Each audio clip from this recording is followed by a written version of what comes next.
The diplomatic chamber aboard the hegemony flagship, Dominion's Edge, hummed with the subtle energy of a dozen different life support systems. Ambassador Thexai of the Korthak hegemony studied the holographic display floating before her, showing the small blue-green world that had caught the attention of the Galactic Council. Earth, they called it. The third planet orbiting an unremarkable yellow star in what the locals termed the Milky Way galaxy. "These humans?" Thexai said, her four arms gesturing dismissively at the data scrolling past. "They have not even achieved faster-than-light travel. Their most advanced weapons are crude chemical explosives. Why does the Council waste our time with such primitives?" Her aide, a nervous Zephyrian named Clicktek, chittered softly. "The preliminary surveys show they have developed atomic weapons, Ambassador, and their population exceeds 7 billion. Thexai's eye stalks swiveled to focus on her aide with obvious disdain.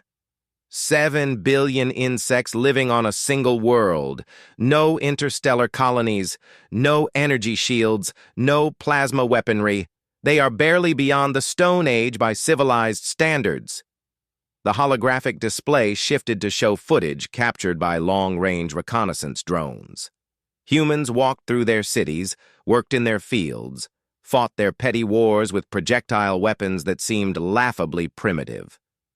Thexai watched a recording of what the humans called their most advanced military, soldiers carrying rifles that fired small metal slugs propelled by controlled chemical reactions. "Look at them," she continued, her voice dripping with contempt. "They still use kinetic weapons. Their vehicles burn fossil fuels. Half their world lives without basic technology. These creatures pose no threat to the hegemony's expansion plans." The chamber's main display activated, showing the assembled representatives of the Korthak hegemony's ruling council. Fleet Admiral Vexron appeared first, his massive frame barely fitting within the holographic projection. The Korthak were descended from predators, and it showed in every line of the Admiral's scarred hide and the way his tusks gleamed when he spoke. "Ambassador Thexai," Vexron rumbled, "what is your assessment of the human resistance potential?" "Negligible, Admiral. The humans have no unified planetary government. They are divided into nearly 200 separate nation-states, many of which are actively hostile to each other. Their technology is centuries behind our own. I recommend we proceed with standard colonization protocols." Other council members flickered into view.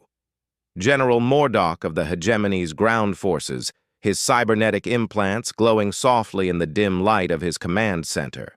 Science Director Yithara, her bulbous brain case pulsing with bioluminescent thought patterns. Trade Minister Gexnall, already calculating the profit margins from strip mining another primitive world. "The resources are substantial," Gexnall interjected, his credits per mineral calculations flowing across his personal display. "Rare earth elements, fossil fuels, fresh water, and significant biodiversity. The planet's biosphere alone would generate substantial pharmaceutical profits." General Mordock leaned forward. "What about military resistance? Even primitives can cause casualties if they fight intelligently." Thexai laughed, a sound like breaking glass. "These humans cannot even maintain peace among themselves. They are currently engaged in dozens of armed conflicts using weapons that could not penetrate a modern personal shield. Their largest military organizations still rely on wheels for ground transport. They have no orbital defenses, no energy weapons, no quantum communications.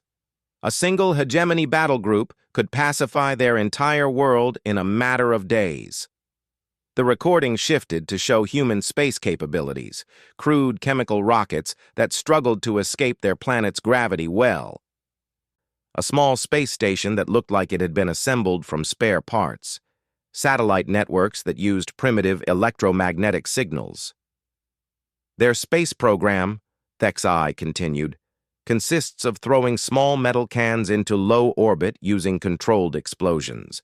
They have managed to land a few robotic probes on nearby worlds, but their fastest vessels would take tens of thousands of years to reach the nearest star. They are trapped on their world like insects in amber. Science Director Yathara's brain case pulsed thoughtfully. The biological scans show interesting diversity. Humans appear to be remarkably adaptable for a single-world species. They have colonized every major landmass and adapted to extreme environmental conditions. Adaptability means nothing without technology, Thexay dismissed. They adapt by wearing animal skins and building crude shelters. Our environmental suits provide far superior adaptation capabilities. Fleet Admiral Vexron studied the tactical data. Human naval vessels that relied on combustion engines, aircraft that used primitive wing-based lift, ground vehicles that moved on inflated rubber wheels. Everything about human technology seemed designed to confirm their status as a backward species. "Their numbers concern me," he said finally.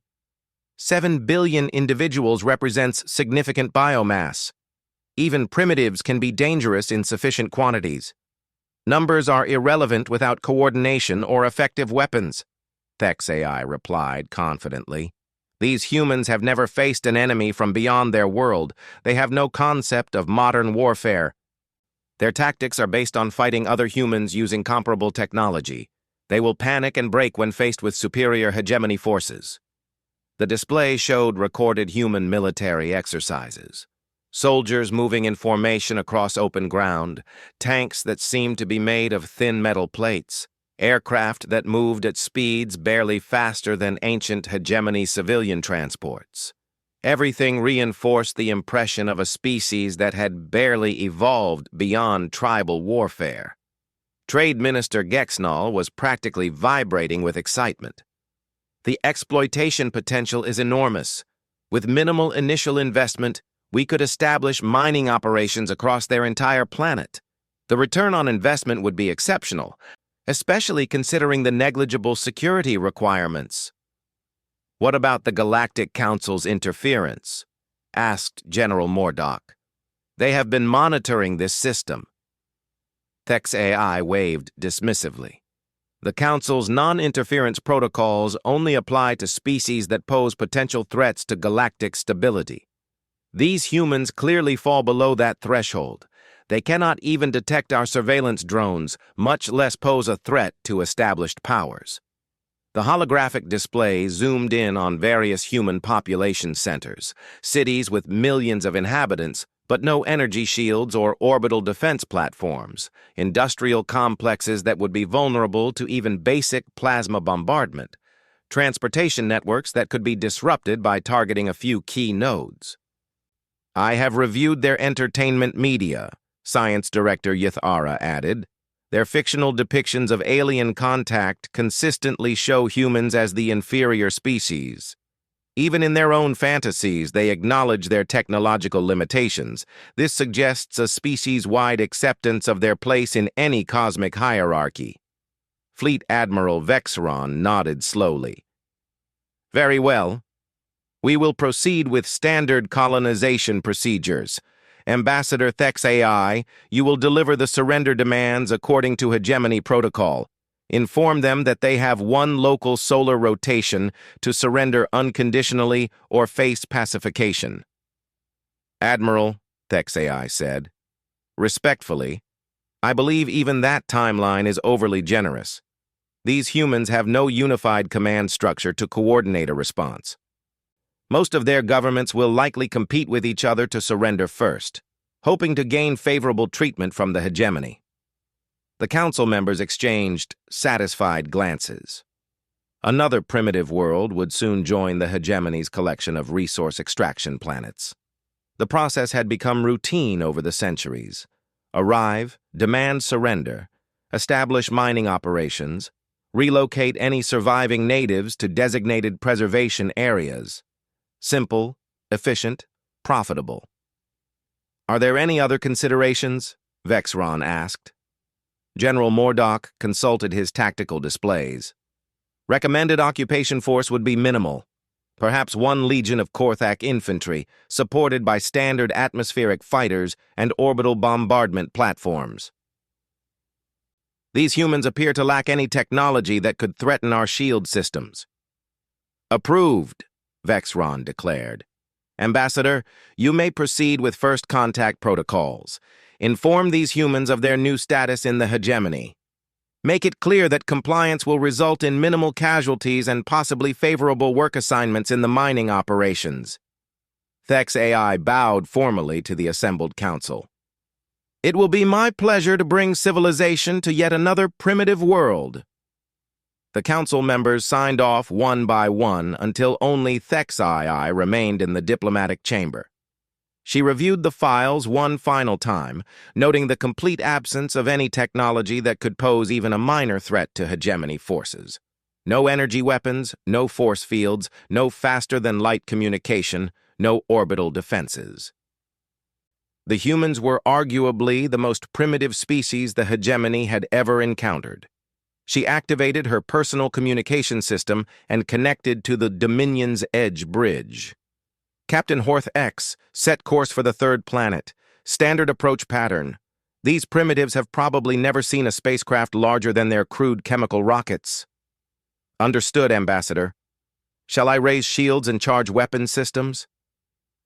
Thex AI considered the question for exactly 2 seconds. Unnecessary, Captain. These humans possess no technology capable of threatening our hull plating, much less our shield systems. Treat this as a diplomatic mission to a non-technological species. The massive hegemony flagship began moving toward Earth, its fusion drives propelling it at speeds that would have seemed impossible to human science. Behind it followed the smaller ships of the diplomatic escort, a light cruiser, 2 frigates, and a troop transport carrying the ceremonial guard that would secure the planet's major population centers. As the fleet approached Earth's solar system, long-range sensors confirmed everything the preliminary reports had indicated.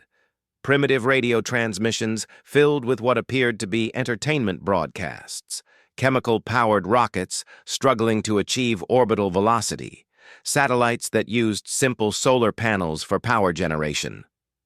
Captain, reported the sensor officer, we are detecting multiple electromagnetic signatures from the planet's surface. Confirmed radio, television, and primitive computer networks. No shield emissions, no plasma signatures, no quantum communications. Captain Horthex nodded approvingly. Just as expected. These humans are exactly as primitive as our intelligence indicated. Maintain course and prepare for orbital insertion. The hegemony fleet slipped into Earth's solar system undetected by human instruments. Their advanced stealth systems made them invisible to primitive radar and optical telescopes. They took position in high orbit above Earth's largest population centers, ready to demonstrate hegemony superiority to the planet's inhabitants. Ambassador Thex AI prepared her translation systems and reviewed standard first contact protocols for primitive species. The humans would be shocked, of course. They had never encountered superior technology, never seen real spacecraft, never faced the reality of their place in the galactic community. Most primitive species reacted with panic and terror before accepting the inevitability of their situation. Ambassador, called the communications officer, we have successfully interfaced with their primitive broadcast networks. We can transmit to their entire population simultaneously. Excellent. Begin transmission in 60 seconds. Let these humans see what true civilization looks like. Thex AI activated her ceremonial robes, the fabric shifting colors to display her diplomatic credentials and the might of the Korthak hegemony. Behind her, holographic displays showed the assembled fleet in orbit above Earth, massive ships that dwarfed anything in human space. Primitive inhabitants of the world you call Earth, she began. Her words transmitted simultaneously to every television, radio, and computer screen on the planet. I am Ambassador Thex AI of the Korthak hegemony. Your world has been selected for integration into the hegemony's resource extraction network. The transmission included full visual displays of hegemony technology, power projections showing the complete helplessness of human defenses, and detailed explanations of the benefits of cooperation versus the consequences of resistance. You have one rotation of your planet to surrender unconditionally. Any attempts at resistance will be met with overwhelming force.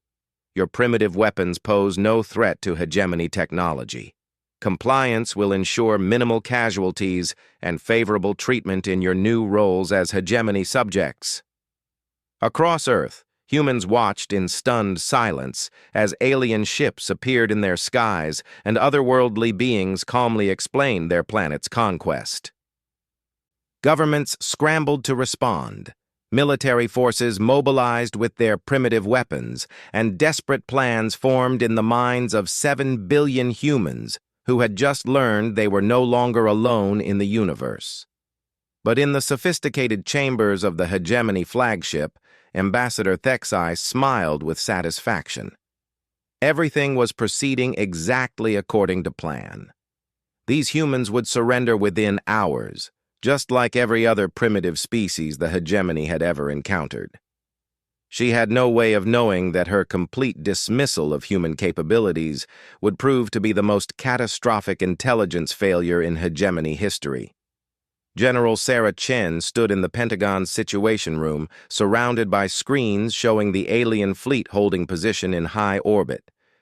24 hours had passed since the ultimatum, and every government on Earth had reached the same conclusion. Surrender was not an option.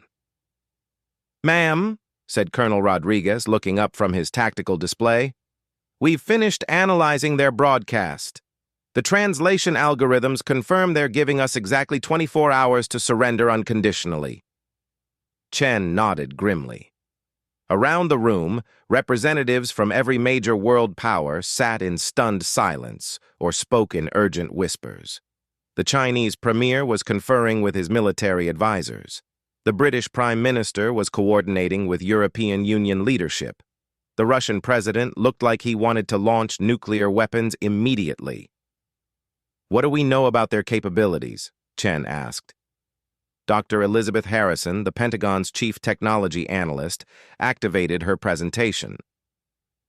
"Based on their ship's energy signatures and the casual way they appeared in our skies, they're operating on technology levels we can't match. Their smallest escort vessel is larger than our biggest aircraft carrier. Their stealth systems are so advanced our most sensitive instruments only detect them when they want to be detected." "In other words," said Secretary of Defense Williams, "they're right. We can't fight them with conventional weapons." Chen studied the tactical displays. The alien ships hadn't moved since taking position.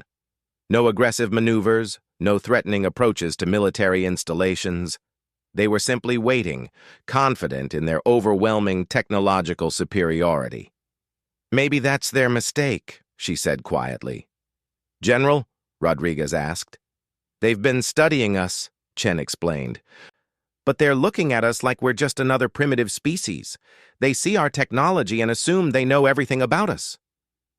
On the main screen, news footage showed panic in major cities, but also something else. Military convoys moving with purpose, emergency sessions of government bodies, citizens volunteering for civilian defense organizations. The aliens had expected terror and surrender. Instead, they were seeing a planet mobilizing for war. Aboard the hegemony flagship, Ambassador Thexai reviewed the human response with growing irritation. Instead of immediate surrender, she was observing what appeared to be military preparations across the entire planet. "These humans are even more irrational than we anticipated," she told Captain Horthex. "They are actually preparing to resist with their primitive weapons. Do they not understand the futility of their situation?" Captain Horthex studied the sensor readings. "Ambassador, we are detecting significant movement of military assets worldwide. Their ground forces are repositioning, their naval vessels are leaving ports, and their aircraft are maintaining constant patrol patterns." "Pointless gestures," Thexai dismissed. "None of their weapons can penetrate our shields. A single plasma burst from our frigates could vaporize their largest military installations. Should we demonstrate our superior firepower? A limited strike on an uninhabited area might convince them to surrender." Thexai considered the suggestion. According to hegemony protocols, such demonstrations were sometimes effective with primitive species. However, she was confident that these humans would surrender once they realized the hopelessness of resistance. Unnecessary, she decided. When their primitive weapons prove ineffective against our shields, they will understand their position. We need not waste ammunition on empty gestures. This decision would later be recorded as the first critical error in what military historians would call the greatest intelligence failure in hegemony history. On Earth, Dr. Harrison was briefing a joint session of military leaders and scientists from around the world via secure quantum-encrypted communications. We've identified several potential vulnerabilities in their approach, she began. First, they're overconfident.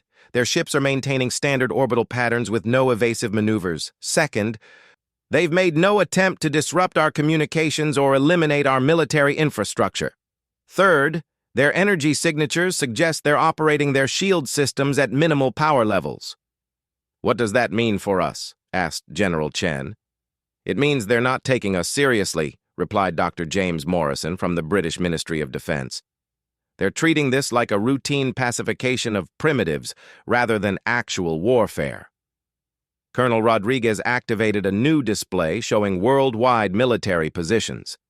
Every nuclear power has quietly moved their strategic assets to dispersed positions. Missile submarines have been deployed to deep ocean stations. Mobile launcher systems have been distributed to hardened sites.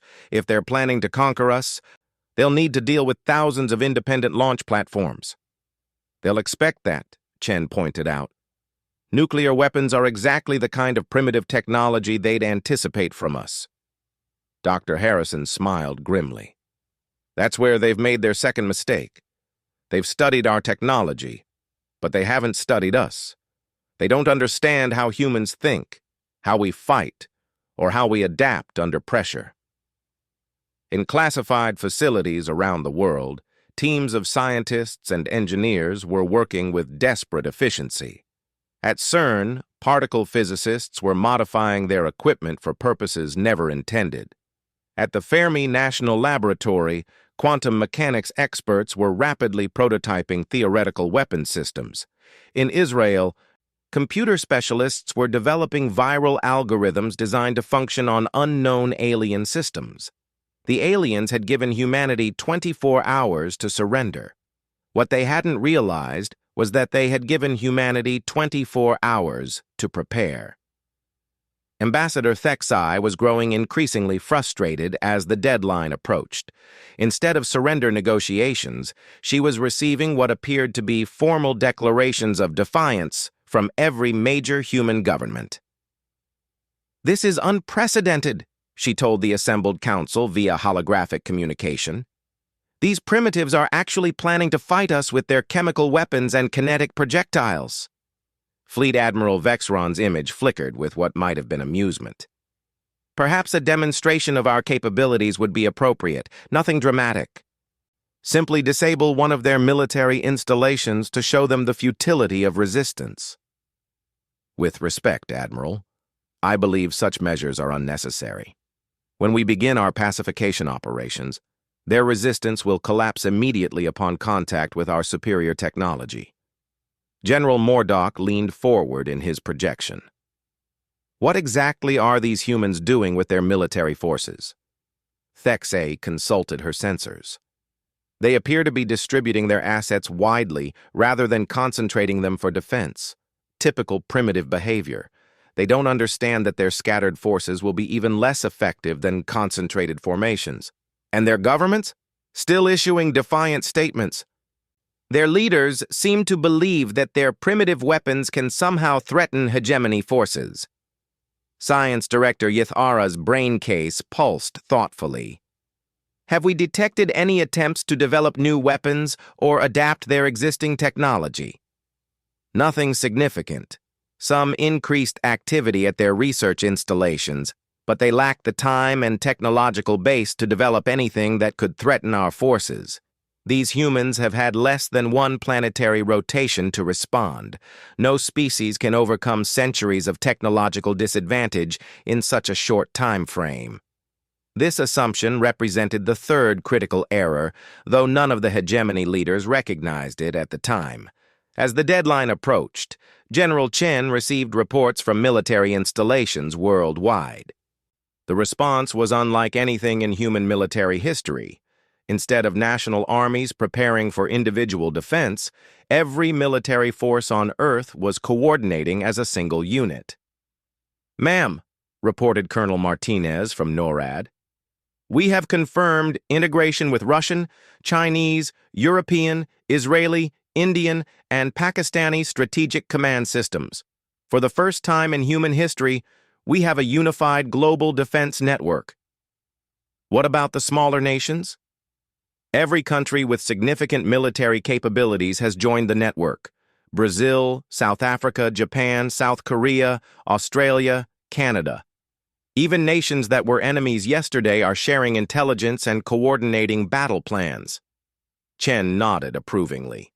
The aliens had studied human military capabilities, but they had assumed human conflicts meant human disunity. They hadn't considered what would happen when humanity faced an external threat that threatened every person on Earth. Status on special projects? Dr. Harrison consulted her classified display. Project Prometheus is ready for deployment. Project Zeus is at 70% completion. Project Medusa is standing by for activation. And our conventional forces? Every submarine with nuclear capabilities is in position. Strategic bombers are maintaining continuous airborne patrols with full payloads. Mobile missile systems are dispersed to over 2,000 hardened locations. If they want to eliminate our nuclear capability, they'll need to hit targets on every continent simultaneously. Chen reviewed the global tactical situation one final time. Humanity was as prepared as it could be in 24 hours. Every weapon system was armed and ready. Every soldier was at battle stations.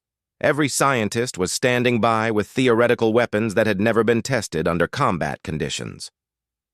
"Colonel Rodriguez, signal all commands worldwide. Message reads, humanity stands united." As the deadline expired, Ambassador Thexai prepared to begin standard pacification procedures. Her confidence remained absolute. These humans had wasted their final hours preparing futile resistance instead of negotiating favorable surrender terms. "Captain Horthex, begin pacification operations. Target their largest military installations first. A few demonstrations of our plasma weaponry should convince them to surrender." "Understood, Ambassador. All ships report ready. Beginning bombardment of designated targets." The hegemony frigate, Stellar Domination, moved into position above the Pentagon, its plasma batteries charging for what should have been a simple demonstration of superior firepower.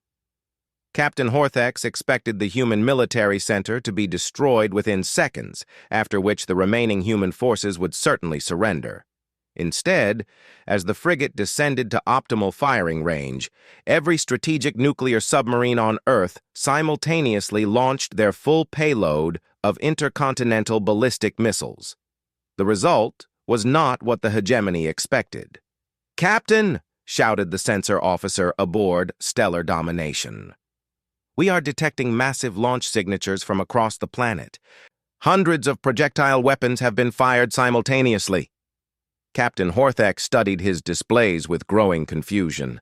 The primitive missiles were moving far too slowly to threaten ships in high orbit. Even if they somehow reached orbital altitude, they carried primitive chemical explosives that could not penetrate hegemony shields. "Maintain course," he ordered. "These desperate gestures cannot harm us. Proceed with bombardment." But as the Stellar Domination fired its first plasma burst at the Pentagon, something unprecedented happened. Instead of the complete destruction expected from superior alien weaponry, the plasma beam struck what appeared to be an energy field surrounding the building. "Impossible," Captain Horthex whispered. "These primitives don't have shield technology." On Earth, Dr. Harrison watched as Project Prometheus successfully deflected the alien attack. The experimental field generators, based on theoretical physics that had been pure speculation just hours before, had actually worked. "All stations," she broadcast to the Global Defense Network. "Enemy weapons are not invincible. Repeat. Enemy weapons are not invincible. Prometheus fields are effective. Begin Phase 2 operations." Around the world, every nuclear missile that had been launched began detonating in Earth's upper atmosphere, creating massive electromagnetic pulses that disrupted the alien sensor systems.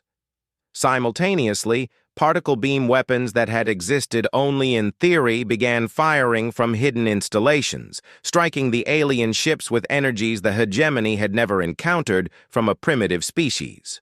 Aboard the Dominion's Edge, Ambassador Thek's AI stared in shock as her sensors showed impossible readings. Human weapons were actually affecting hegemony ships. The primitive planet had somehow developed defensive technologies in less than 24 hours. "This is not possible," she said to no one in particular. "They are primitives. They cannot possess such technology." Captain Horthex's voice crackled over the communications system. "Ambassador, we are taking damage. Repeat, we are taking damage from human weapons, requesting permission to withdraw to safe distance." For the first time since arriving at Earth, Ambassador Thek's eye felt the cold touch of fear. Everything they knew about these humans was wrong. Everything they had assumed about human capabilities was incorrect. The primitives were fighting back, and they were winning. Admiral Vexron materialized in the emergency holographic session, his scarred face showing an emotion none of his subordinates had ever seen before: uncertainty. Around the virtual conference table, the hegemony's leadership struggled to process reports that contradicted everything they understood about primitive species warfare. "Explain to me," Vexron said slowly, "how a species that uses chemical rockets and kinetic weapons has managed to damage 3 of our frigates and disable 2 escort fighters." Ambassador Thek's eye stood before the assembled council, her 4 arms trembling with a mixture of fear and confusion. "Admiral, the humans have demonstrated technological capabilities that were not present in any of our surveillance data. They appear to have developed energy shields, directed energy weapons, and electromagnetic pulse weaponry in less than 1 planetary rotation." "Impossible," declared General Mordock. "No species can advance centuries of technological development in 24 hours. "Nevertheless, it has happened," Thexai replied. "Our intelligence was catastrophically flawed. These humans are not the primitives we believe them to be." On Earth, General Chen coordinated the global defense from a command center that had been transformed beyond recognition. Screens showed tactical data from every continent as humanity's combined military forces engaged the alien fleet with weapons that had been theoretical concepts just days before. "Status report," Chen called out. Colonel Rodriguez consulted his displays. "Ma'am, the electromagnetic pulse barrages have successfully disrupted their sensor networks. Enemy ships are operating essentially blind. Our particle beam installations have scored direct hits on 4 enemy vessels. 2 escort fighters have been destroyed, and their frigate Stellar Domination has been forced to retreat to high orbit. Casualties? Minimal on our side. The Prometheus field generators are holding against their plasma weapons. Enemy bombardment of the Pentagon, NORAD, and the Kremlin was completely ineffective." Dr. Harrison looked up from her scientific monitoring station. "General, we're receiving data from installations worldwide. The aliens' plasma weapons operate on predictable frequency patterns. Our adaptive shielding systems are learning to counter them in real time." Chen nodded approvingly. "What about Project Zeus?" "Ready for deployment. We've identified the optimal target." On the main tactical display, the alien flagship Dominion's Edge hung in orbit like a massive metal predator. It was the largest ship in their fleet, clearly the command vessel, and it had remained stationary throughout the engagement, apparently confident in its invulnerability. "That confidence is about to become a liability," Chen said grimly. "Initiate Project Zeus." Around the world, Particle accelerator facilities that had been built for pure scientific research suddenly redirected their full power toward orbit.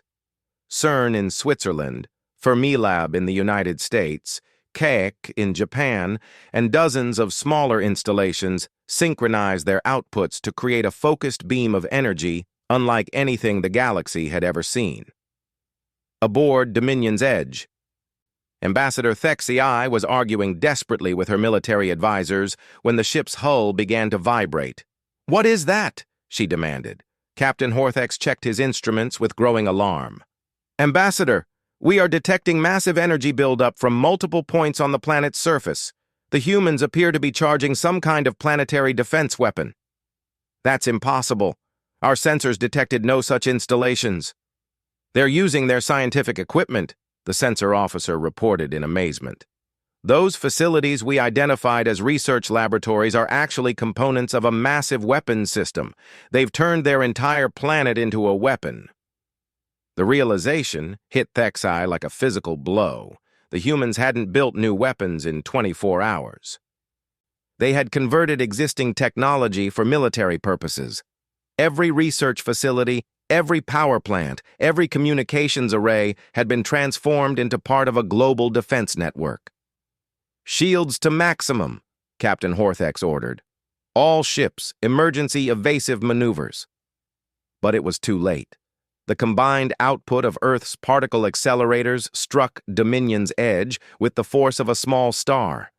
The hegemony's most advanced shields, designed to withstand anything a primitive species could produce, simply evaporated under the assault.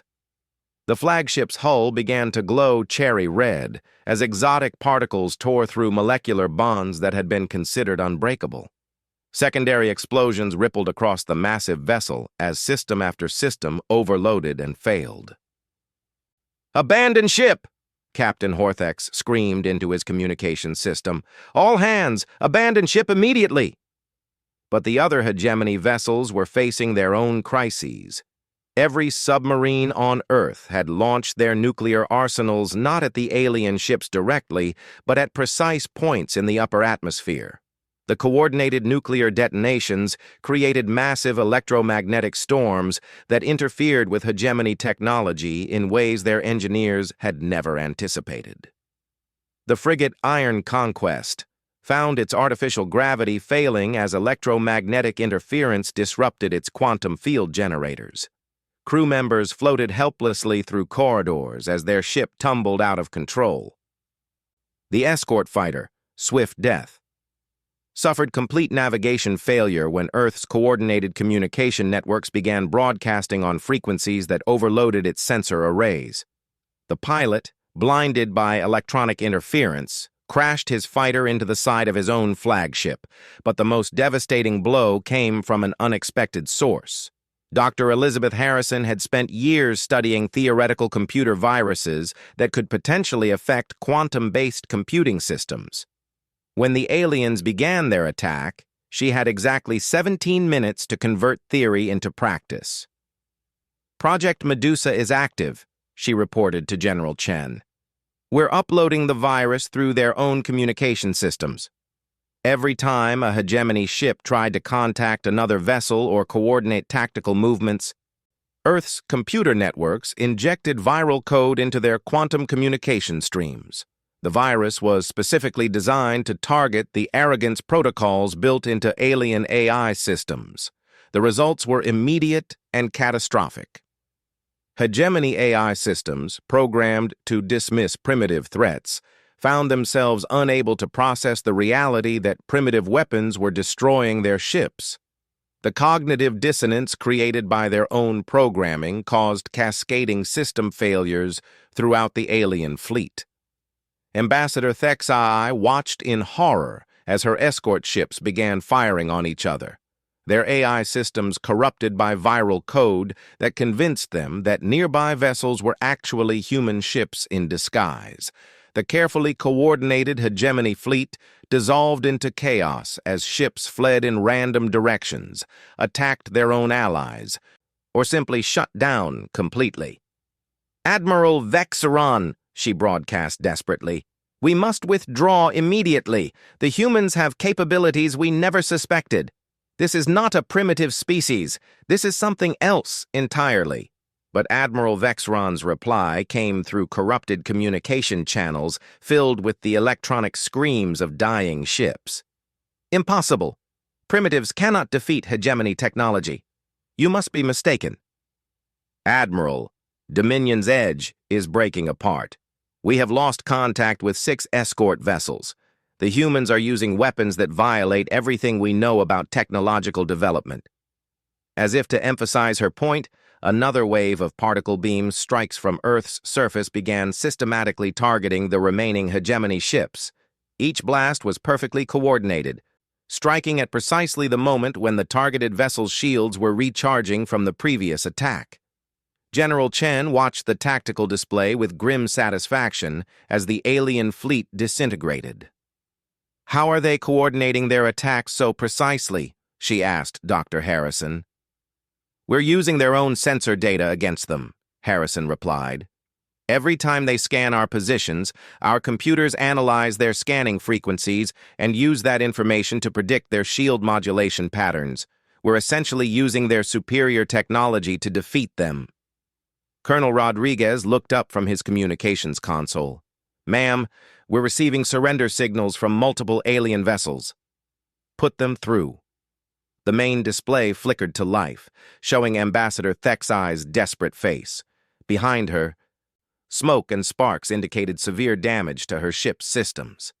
"Human military forces," she said, her voice shaking with emotions no hegemony diplomat had ever displayed before.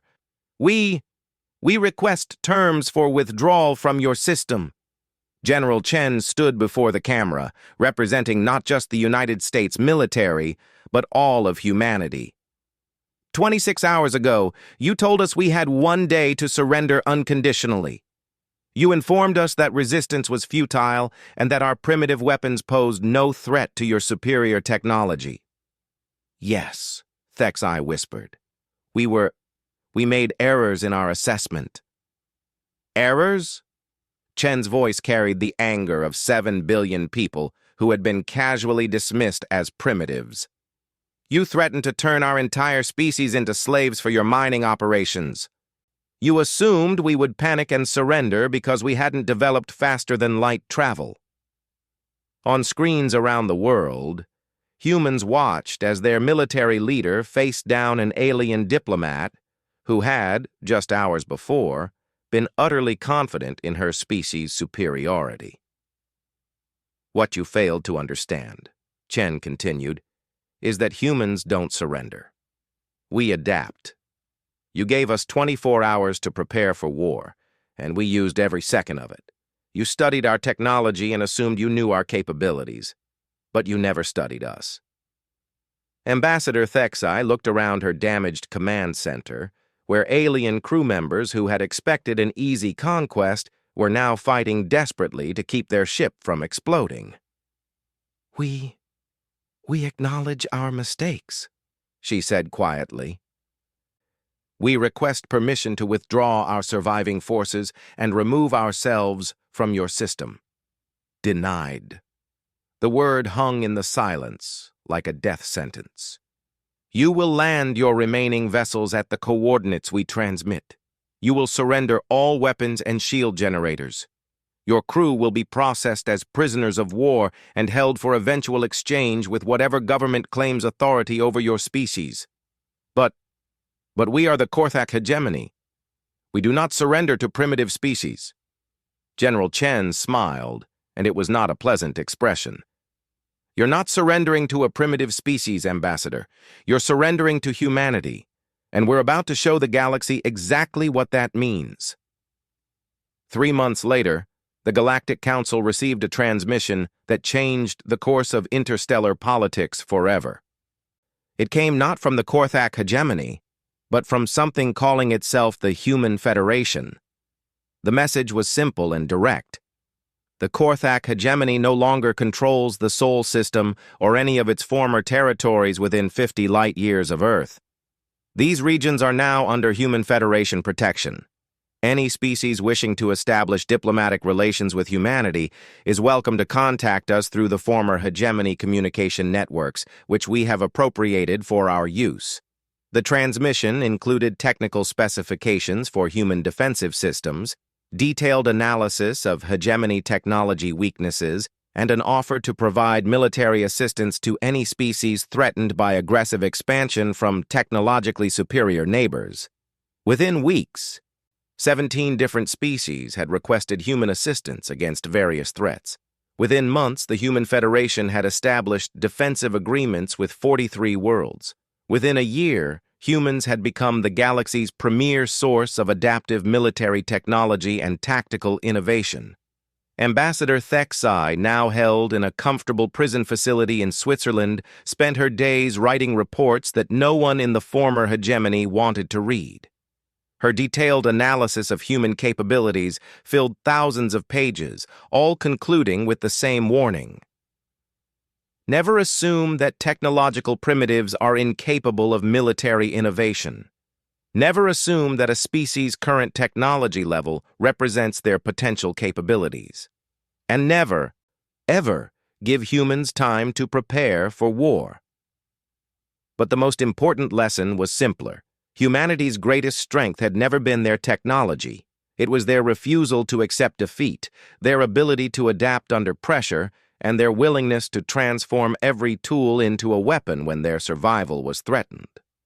The Korthak hegemony had made the fatal mistake of judging humanity by their tools rather than their character.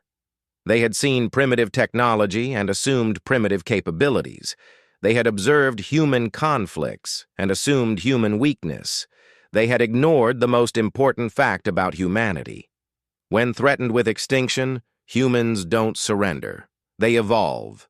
The galaxy would never make that mistake again.